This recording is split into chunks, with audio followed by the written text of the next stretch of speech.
다 같이 찬송가 250장 찬송 구주의 십자가 보혈로 함께 찬송하면서 오늘의 기도회 시작하겠습니다.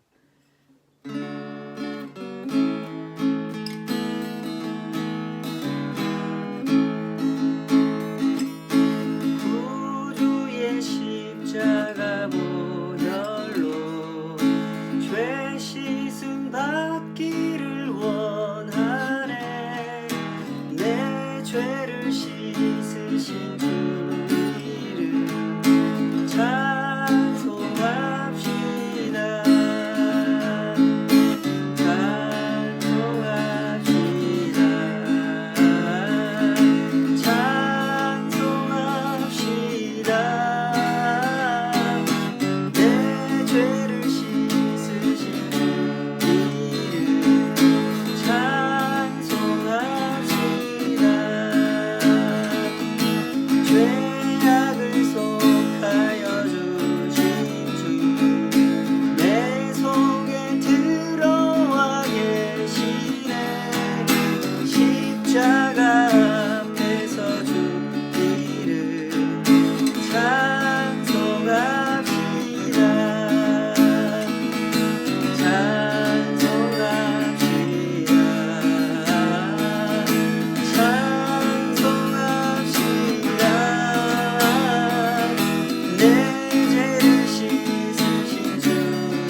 아멘. 주님의 높으신 이름을 찬양합니다. 우리 가운데 임재하시고 주의 영광을 나타내시며 하나님의 오래고 오랜 그 구속의 은총을 그 선하신 손으로 베풀어 주시는 사랑과 용서를 감히 받을 자격이 없는 이 죄인들이 하나님 은혜로 받았습니다. 오직 그 은혜만을 찬양하며 그 은혜만을 자랑하는 인생으로 살아가게 하여 주시옵소서. 우리의 눈을 정직하게 뜨게 하여 주시고 우리의 입술이 정직하게 선포하게 하여 주시옵소서. 오늘도 우리를 기도의 순례길로 인도하시며 주님과 함께 걸어가는 길에 우리가 마땅히 고백하고 기도하며 주님 앞에 내어놓아야 할 모든 것들을 주님 안에서 분별할 수 있도록 오늘도 우리를 가르쳐 주시옵소서. 예수님의 이름으로 기도하옵나이다. 아멘. 아멘. 오늘 주신 말씀 우리 베드로전서 마지막 부분인데요. 베드로전서 5장 1절에서 14절까지 시간 관계상 조금 줄여서 제가 읽겠습니다. 베드로전서 5장 1절에서 4절까지만 제가 읽고 말씀 증거하겠습니다. 너희 중 장로들에게 권하노니 나는 함께 장로된 자요 그리스도의 고난의 증인이요 나타날 영광에 참여할 자니라. 너희 중에 있는 하나님의 양무리를 치되 억지로 하지 말고 하나님의 뜻을 따라 자원함으로 하며 더러운 이득을 위하여 하지 말고 기꺼이 하며 맡은 자들에게 주장하는 자세를 하지 말고 양무리의 본이 되라. 그리하면 목자장이 나타나실 때에 시들지 아니하는 영광의 관을 얻으리라. 오늘 이 말씀으로 나타날 영광에 참여할 자니라 이런 제목으로 말씀 증거하겠습니다. 예외가 있을 수 있겠지만 대체로 좋은 회사일수록 신입사원을 뽑은 후에는 바로 현장에 투입시켜서 일을 하게 하지 않습니다. 좋은 회사는 일을 시키기 전에 신입사원을 위한 연수 프로그램을 제공하죠. 그 공동체, 그 회사에 새로 들어온 멤버가 우리 공동체에 잘 적응할 수 있도록 운영의 묘를 발휘하는 것입니다. 조직에 대한 이해가 부족한 상태에서 자기만의 생각으로 일을 열심히 하는 것은 오히려 회사에 손해를 끼치게 되고 공동체를 힘들게 만드는 결과를 초래한다는 사실을 잘 알기 때문에 조직을 잘 운영하는 공동체는 신입사원에게 일을 시키기 전 먼저 신입사원을 위한 교육, 신입사원을 위한 연수를 제공하는 것입니다. 지금 베드로 사도가 하는 일이 이와 비슷한 면이 있습니다. 이 편지를 받은 사람들은 고난을 받고는 있지만 고난에 익숙한 사람들은 아닙니다. 아직 고난의 의미를 깊이 헤아리지 못하고 있으며 고난의 영광을 이해하지 못하고 있는 형편입니다. 그런 점에서 베드로 사도는 누구보다도 이런 일을 잘 설명해 줄 수 있는 그런 지도자죠. 예수님의 순환과 부활을 직접 목격한 증인이고 성령께서 주도하시는 가운데 그 한 중심에 서서 초대 교회가 설립될 때 그때 교회의 대표적인 지도자로서 쓰임 받았고 그 과정에서 교회가 겪어야 했던 모든 고난을 당함에 있어서 가장 먼저 받았고 가장 많이 받았던 사람 중에 한 사람이 베드로죠. 때문에 베드로 사도는 이런 일을 하기에 적격인 사람입니다. 아직 고난이 익숙하지 않은 성도들을 향해서 고난의 의미를 깊이 헤아릴 수 있도록 직접 그 고난을 경험해 본 사람으로서 베드로는 아주 구체적이고 실제적인 그런 가르침을 제공할 수 있는 그런 입장이었던 것입니다. 이제 편지를 마무리하는 시점에서 사도 베드로가 강조하는 것은 함께라고 하는 것인데요. 너희가 이 고난을 홀로 받고 있는 것이 아니라 함께 받고 있는 것이다. 이런 메시지를 처음부터 끝까지 강조합니다. 이 단락을 주의 깊게 관찰해 보면 거듭거듭 함께, 참여 이런 단어를 강조한다는 것을 알 수가 있는데요. 시작할 때부터 이렇게 말합니다. 5장 1절 너희 중 장로들에게 권하노니 나는 함께 장로된 자요 나타날 영광에 참여할 자니라. 이 부분을 읽어보면 마치 편지를 처음 시작하는 것 같이 자기를 소개하고 있는 그런 것처럼 느껴지지만 사실은 그런 것이 아니라 마지막으로 베드로가 이 성도들을 향해서 권면하고자 하는 바 그 핵심을 드러내고자 자기 이야기를 섞어서 언급을 하고 있는 것이죠. 읽어보신 바와 같이 베드로가 자기를 소개하면서 뭐라 그럽니까? 함께라는 걸 강조를 해요. 참여, 함께 이런 말을 강조합니다. 나는 너희들과 수준이 다른 사도다. 까불지 마라. 너희들은 장로고 나는 사도다. 이런 식으로 말하지 않죠. 나 역시 당신들처럼 함께 장로된 사람입니다. 이렇게 말하면서 사실은 이렇게 말하고 싶은 겁니다. 우리 모두가 저나 장로님들, 그 교회의 지도자들인 당신들, 우리 모두는 하나님의 부르심을 따라 함께 장로라는 사명을 감당하고 있는 것입니다. 이 얘기를 하려고 하는 거죠. 다시 말해서 나는 지금 여러분의 동력자로서 동력자들에게 권면을 드리는 것입니다. 라는 뉘앙스를 강조하는 겁니다. 또한 이어서 자기를 이렇게 언급합니다. 그리스도 고난의 증인이요 나타날 영광에 참여할 자다. 이 말은 당신들도 나처럼 그 영광에 참여할 자입니다. 라는 뜻입니다. 정리하자면 베드로는 지금 이렇게 말하고 있는 거죠. 우리는 다 하나님의 부르심을 따라 장로의 사명을 수행하고 있고 그리스도의 고난에 참여할 뿐만 아니라 그리스도의 영광에도 함께 참여하게 될 것입니다. 이렇게 말하고 있는 중입니다. 베드로 사도가 왜 이런 점을 자꾸 강조하는지 한번 헤아려 보시기 바랍니다. 성도가 고난이라는 주제, 고난이라는 현실을 올바로 이해한다는 것이 무엇인지 그것을 설명하려고 하는 것입니다. 성도가 이 땅에서 고난을 당하는 이유는 그리스도와 함께 걷는 자, 그리스도와 함께 사는 자가 되었기 때문이라는 점을 잘 이해하라 하는 것입니다. 동반자가 된다는 것, 동역자가 된다는 것은 그런 것이 아니겠습니까? 영광도 함께 누리지만 고생도 함께 하는 것입니다. 그것이 동역자죠. 그래서 하는 말이 그리스도 고난의 증인이요 나타날 영광에 참여할 자라고 자기를 소개한 겁니다.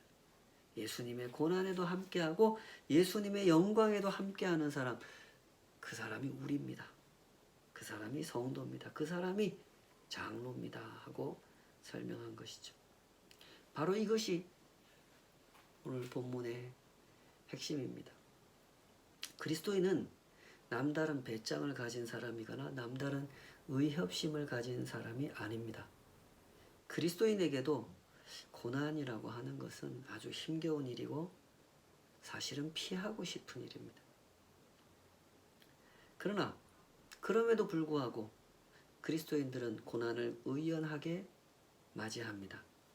그리스도인이란 나 홀로 자기의 인생길을 걸어가는 사람이 아니라 주님을 모시고 주님과 함께 이 땅의 순례길을 걸어가는 사람이기 때문에 그렇습니다. 이것이 베드로 사도가 그토록 함께를 강조하는 이유죠. 때문에 장로들을 향한 권면을 할 때도 이렇게 권면합니다. 3절 맡은 자들에게 주장하는 자세를 하지 말고 양무리에 본이 되라. 여기서 본이 되라 라고 하는 말은 좀 쉬운 말로 바꾸면 함께 뛰어라 이런 뜻입니다. 당신들은 스포츠 경기를 한다면 당신들은 감독이 아니라 코치 겸 선수입니다 라고 설명해 주고 있는 겁니다. 그러니 감독은 어떻게 합니까? 이렇게 지시만 하지만 코치 겸 선수는 코치도 하면서 지시도 하면서 직접 선수로 뛰죠. 그래서 그 게임의 경기의 게임 메이커로서 아주 중요한 역할을 합니다. 교회의 장로, 지도자들이 그런 위치에 있는 그런 사명을 가진 사람들이다. 그러니 본이 되라, 함께 뛰어라 라고 권면하는 것입니다. 하나의 좋은 모델이 돼서 성도들을 향하여 이렇게 하십시오, 저처럼 하십시오 라는 식으로 가르치라는 것이죠. 여기서도 강조되는 주제가 이 함께 뛰라는 겁니다. 그걸 염두에 두고 그 다음 권면도 이어가는데요. 이번에는 이제 장로들 말고 여기서 표현할 때는 이제 젊은 사람들 이렇게 표현을 했는데 나이가 젊다는 뜻은 아니고 그 장로들의 리더십에 따르는 자들을 지칭하는 표현이죠. 5절 젊은 자들아 이와 같이 장로들에게 순종하고 다 서로 겸손으로 허리를 동이라.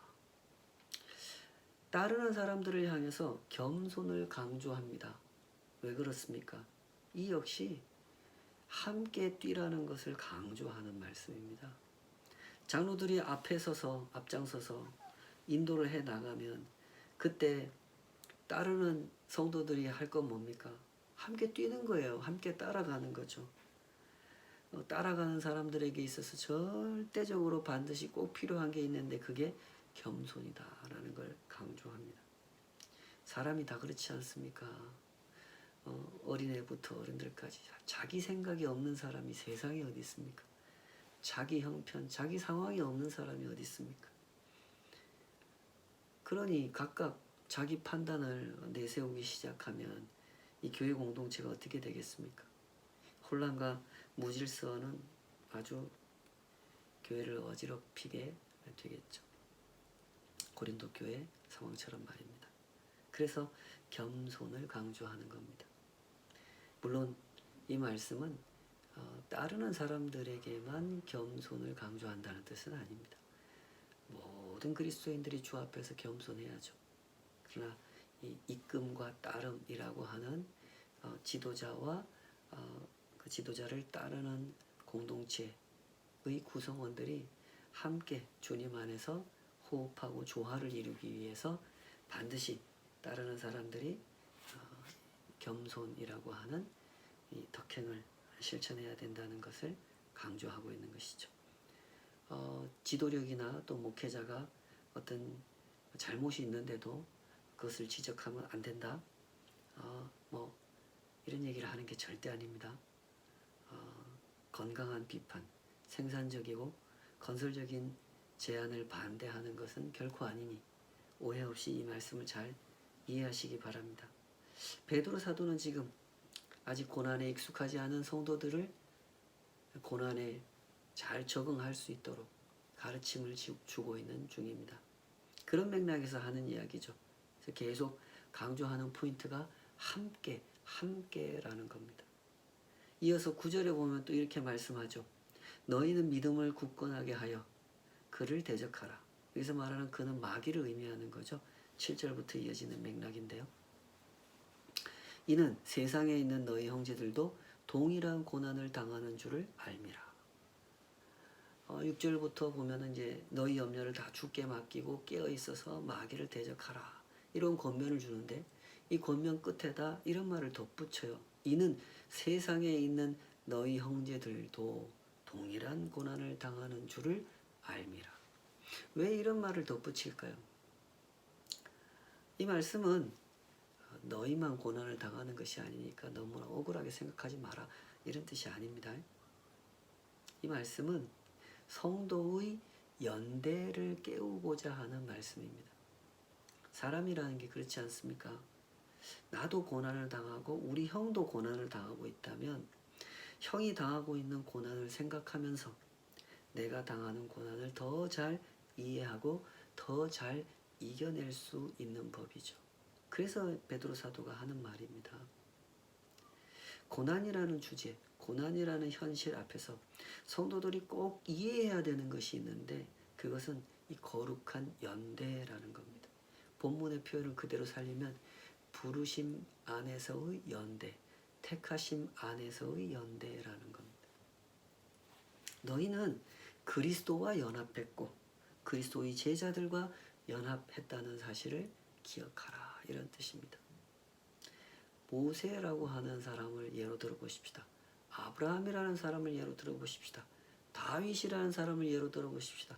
그 사람들은 우리와 같은 나라 사람도 아니고 역사와 문화 이런 것들을 공유하고 있는 사이도 아닙니다. 사실은 굉장히 시간적으로도 많이 떨어져 있고 문화적으로나 역사적으로나 많이 떨어져 있는 사람들이죠. 그러나 하나님의 언약, 예수님의 은혜 안에서 우리는 다 거룩한 연대를 이루고 있는 사이죠. 그래서 우리 믿음의 조상이 아브라함이 되는 것입니다. 우리는 아브라함의 언약적 자손이 되는 것이죠. 이것이 성경의 설명이 아닙니까? 이 고난이라는 주제, 고난이라는 현실 앞에서 성도가 이 거룩한 연대를 잘 이해하면 고난을 잘 적응할 수 있고 이겨낼 수 있다. 베드로는 지금 그걸 설명하고 있는 것입니다. 너희는 그리스도와 연합했고 그리스도의 제자들과 연합했다는 사실을 기억하라는 겁니다.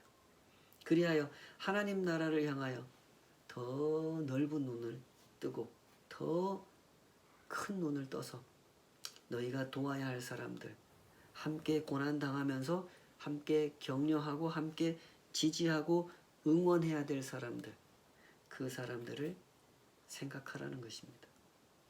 초대교회는 처음부터 이런 가르침을 구체적으로 실천했던 공동체였죠. 예루살렘 교회는 교회 안에 그 가난한 사람들, 당시 제일 가난한 사람들은 과부들이었는데요. 이 사람들을 먹고 살 수 있도록 아주 구체적이고 실제적으로 도왔죠. 또 조금 있다가 예루살렘 교회, 예루살렘 전 지역에 대대적인 이 기근이 닥쳤는데 모두가 다 먹고 살기 힘든 상황이 됐죠. 그때 바울을 위시한 이 사도들이 열심히 했던 사역이 뭡니까? 그게 이런 기근을 당하지 않은 지역에 사는 유럽이나 아시아 지역에 사는 그리스도인들에게 예루살렘에 있는 우리 형제들이 지금 생계의 위험을 겪고 있으니 우리 그들을 돕시다 하고 헌금을 거두어다가 전달하는 이런 일을 열심히 하지 않았습니까? 이것이 바로 초대교회가 처음부터 실천했던 또 마음에 가지고 있었던 거룩한 연대라고 하는 것입니다. 저기 저 먼 나라에서 일어나고 있는 일이 절대 그들만의 일이 아니다라고 생각하는 사람들, 그 사람들이 주님의 사람들입니다. 마지막 인사를 남기면서도 베드로는 이렇게 권면합니다. 5장 13절 택하심을 함께 받은 바벨론에 있는 교회가 너희에게 문안하고 내 아들 마가도 그리하느니라.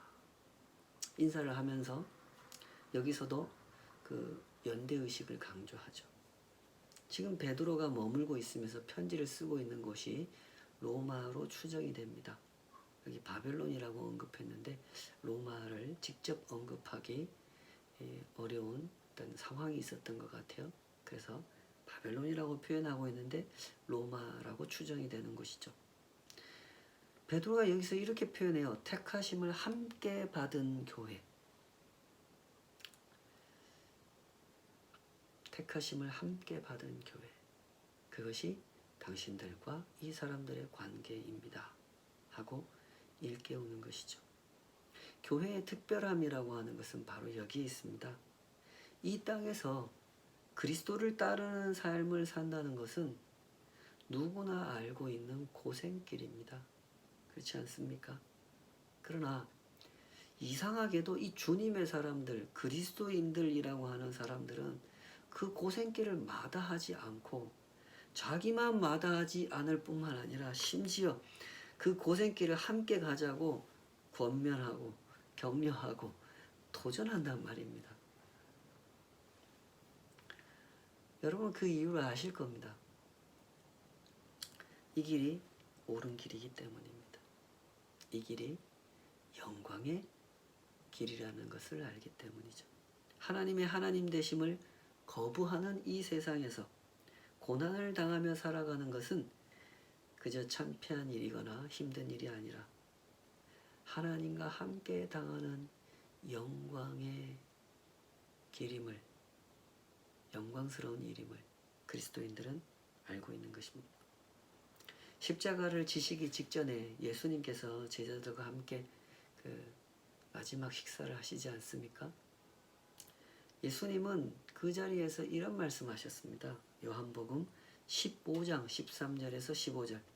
사람이 친구를 위하여 목숨을 버리면 이보다 더 큰 사랑이 없나니 너희는 내가 명하는 대로 행하면 곧 나의 친구라. 이제부터는 너희를 종이라 하지 아니하리니 종은 주인이 하는 것을 알지 못함이라. 너희를 친구라 하였노니 내가 내 아버지께 들은 것을 다 너희에게 알게 하였습니다. 이 당시에 제자들은 예수님을 스승으로 따랐고 주인으로 모시고 따랐죠. 그런 제자들을 향해서 예수님께서 이날 밤에 이제 조금 있으면 십자가를 지시게 될 건데요.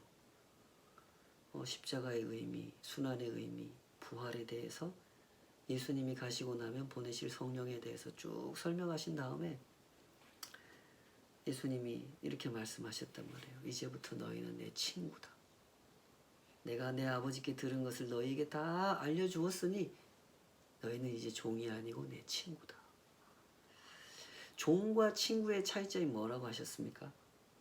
주인의 뜻을 아느냐 모르느냐, 그 차이라고 하셨죠. 종은 그냥 일만 합니다. 주인의 뜻을 알지도 못하고 당연히 공감하지도 못하죠. 그냥 시키는 대로 일을 할 뿐입니다. 그러나 친구는 다르죠.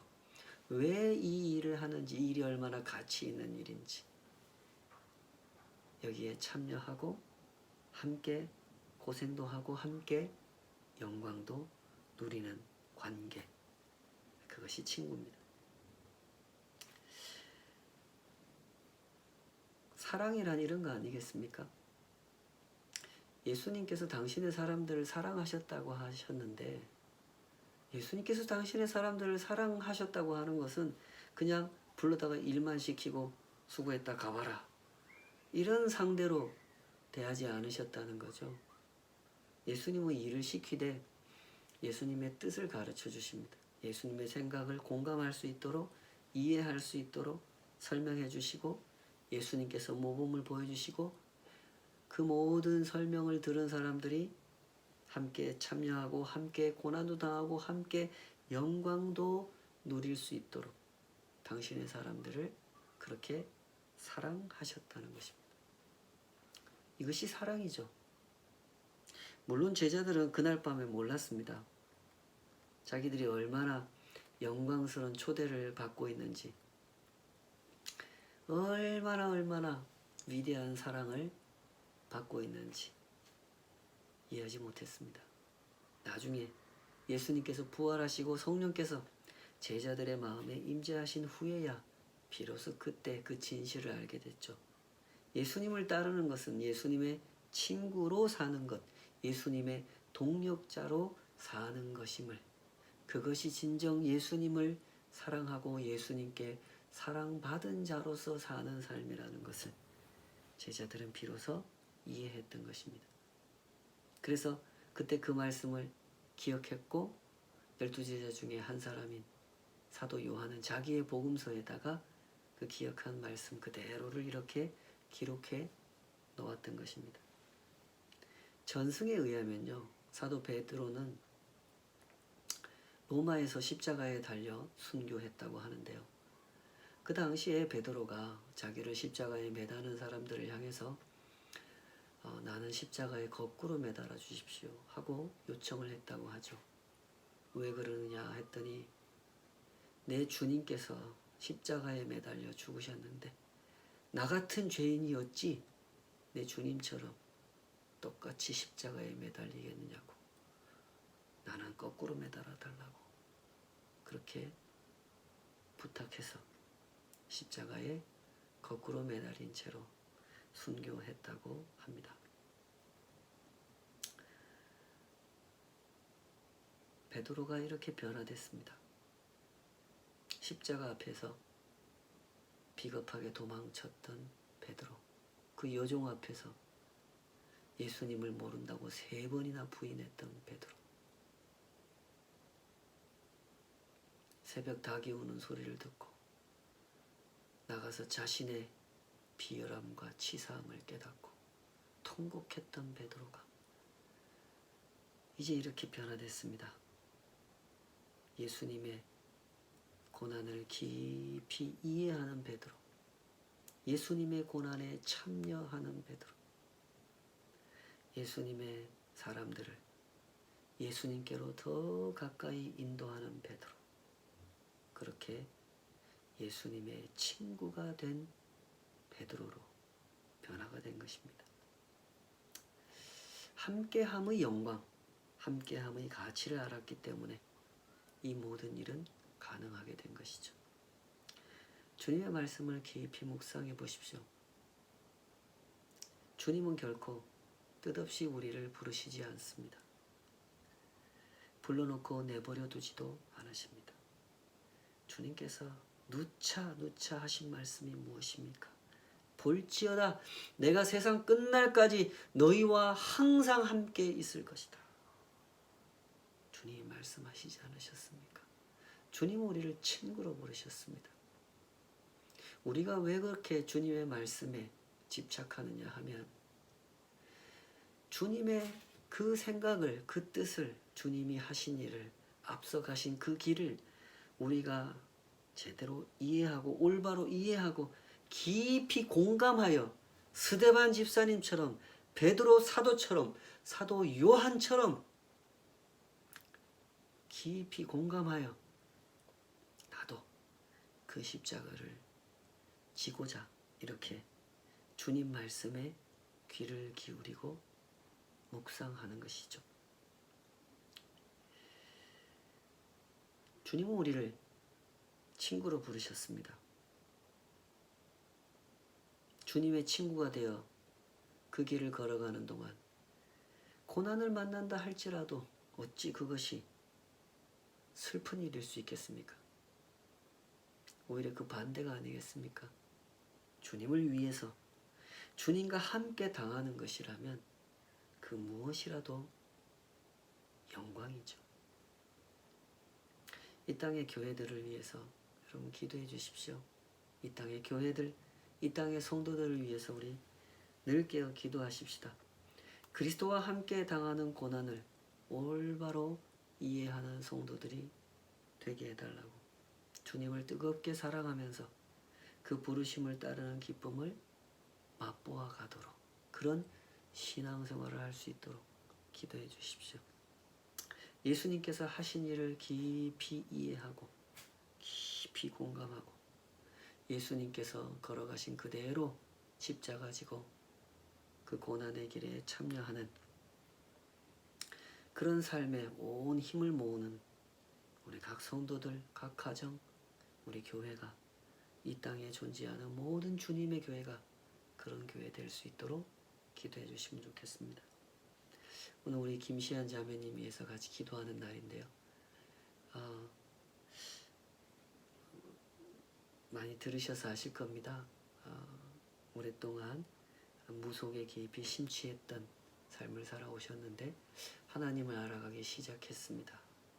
쉽게 주님께로 그 마음을 온전히 마음에 발을 담그진 못하지만 주님께서 그 마음을 움직여 주시고 불쌍히 여겨 주시고 주님의 품 안에서 참 하나님의 자녀, 참 예수님의 친구가 될 수 있도록 인도해 달라고, 그 영광을, 그 기쁨을 함께 누릴 수 있도록 이끌어 달라고 우리 같이 기도하시면 좋겠습니다. 이 시간 같이 기도하고 마치겠습니다. 주님, 주의 선하신 손을 찬양합니다. 우리의 눈을 열어주시고 우리의 마음을 깨닫게 하여 주시옵소서.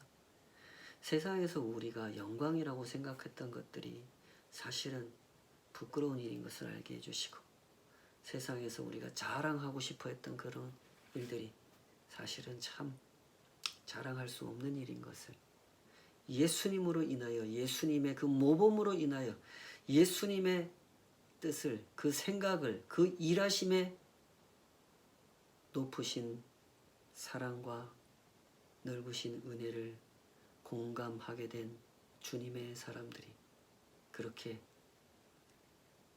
주님의 친구가 되었던 것처럼 저희들도 주님의 친구로 불러주셨으니 주님의 동력자요, 주님의 동반자요, 주님을 모시고 살아가는 이 땅의 순례자로 주님의 친구로 살아갈 수 있도록 저희들의 눈을 밝혀주시고 저희들의 마음을 주장하여 주시옵소서. 이 땅에 많은 사람들이 이 땅의 일들이 얼마나 중요한지 역설하고 이 땅의 일들을 잘하기 위하여 그토록 온 마음을 쏟고 있는 때에 우리는 주님의 일에 동참하도록 부름을 받았으니 그 부르심의 의미를 깊이 헤아릴 수 있도록, 깊이 공감할 수 있도록 저희들을 날마다 가르쳐 주시고 깨닫게 하시고 주님의 친구로서 참여할 수 있도록 저희들을 인도하여 주시옵소서. 앞길에 혹시 고난이 있더라도 그것을 두려워하거나 주저하거나 피해가지 않도록 주님과 함께 기쁘게 그 고난을 맞이하는 주님의 사람으로 살아가도록 우리 모두를 붙잡아 주시기를 간절히 사모하오며 예수님의 이름으로 기도하옵나이다. 아멘.